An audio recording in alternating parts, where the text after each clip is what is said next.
welcome back to another episode of What's Cooking with me, Chef Sam. And for today, we are going to make grilled pesto lamb steak. Okay guys, so it's very easy to make. If you guys should know, available na po ang ating lamb and other prime cuts sa, like for this one, for example, sa Monterey na namin siya.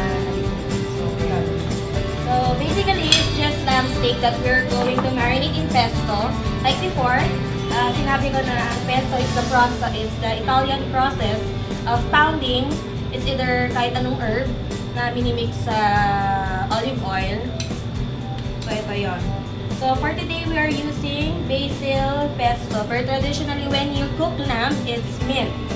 So they serve it with mint jelly, mint pesto. Kasi masarap ang lamb na may madami.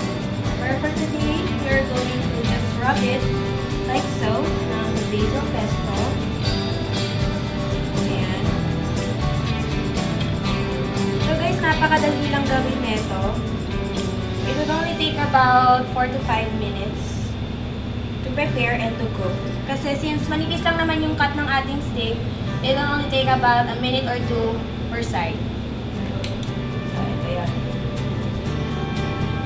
We're just going to rub this and marinate for about a minute. Smother lang natin siya ng pesto.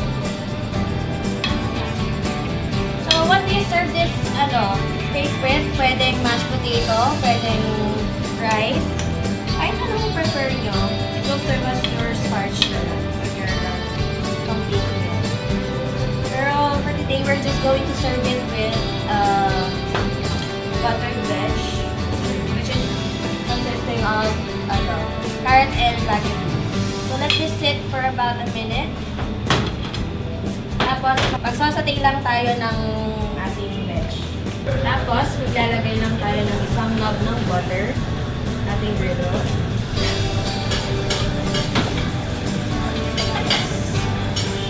Sabi na si Sarlene na sa griddle niya siya lutuin guys. Pwede sa time. If you're in a home cooking, pwede sa time.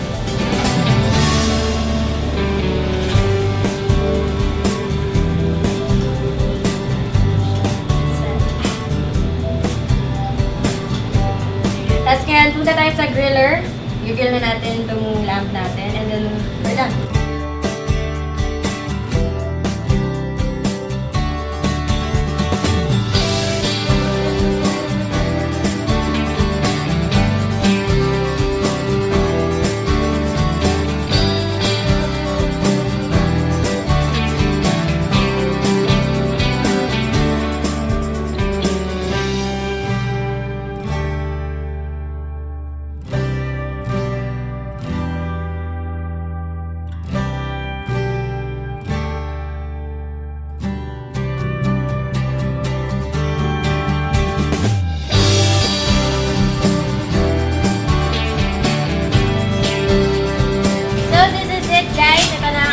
Grilled pesto lamb steak with buttered vegetables.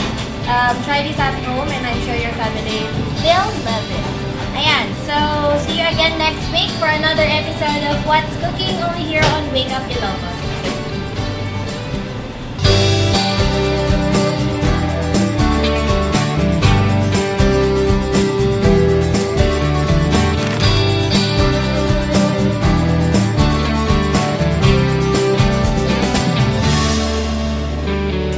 At yan po ang ating featured What's Cooking segment this week. Thank you very much, Chef Sam.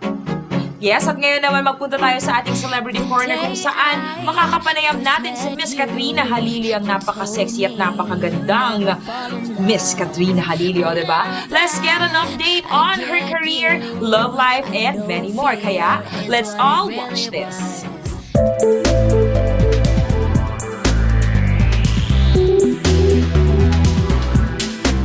One of the sexiest actress in local scene. Beautiful, controversial, and fierce. Combine all that and you got Katrina Halili. Starstruck, dito nag-umpisa ang showbiz career ni Katrina. Dahil sa kanyang kakaibang karisma at dating, Nakitaan ng pansin si Katrina bilang isang sexy actress. Hindi man pinalad maging kampiyon sa naturang show, kaliwat ka na naman ang naging offer sa kanya, mapapelikula, TV show at pati na rin endorsements.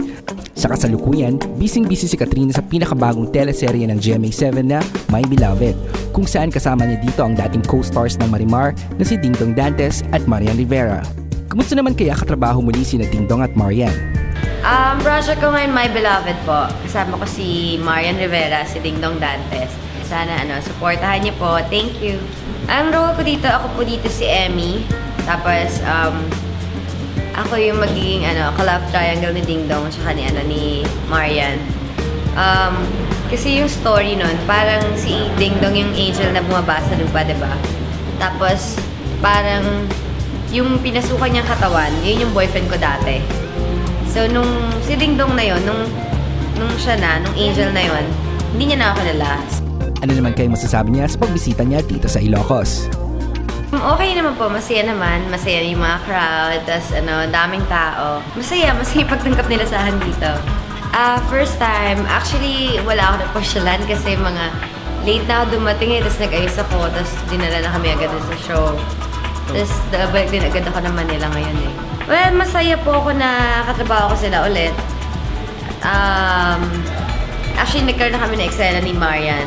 Yun nga sabi ko nga sa kasama ko na si Ko, mas parang mas may dating yung show ngayon. Kasi nung naka-eksena ko siya, sabi ko, mas okay talaga na si Yan yung parang girl doon. Kasi mas iba yung dating niya eh. Kamakailan lang, kinumpirma ni Katrina sa isang TV interview na 3 buwan na ang baby sa kanyang sinapupunan. Aminado si Katrina na malaking pagsubok ang kanyang kakaharapin sa bagong yugto ng kanyang buhay dahil magkakaroon na siya ng responsibilidad bilang ina. Suportado naman ng mga malalapit na kaibigan si Katrina kaya wala dapat itong ikabahala. At para sa kanyang mga tagahanga, ito ang kanyang mensahe. Sana po, abangan niyo po. February 13 na po yung first airing na My Beloved po. Abangan niyo po yung character ko, si Emmy. Thank you!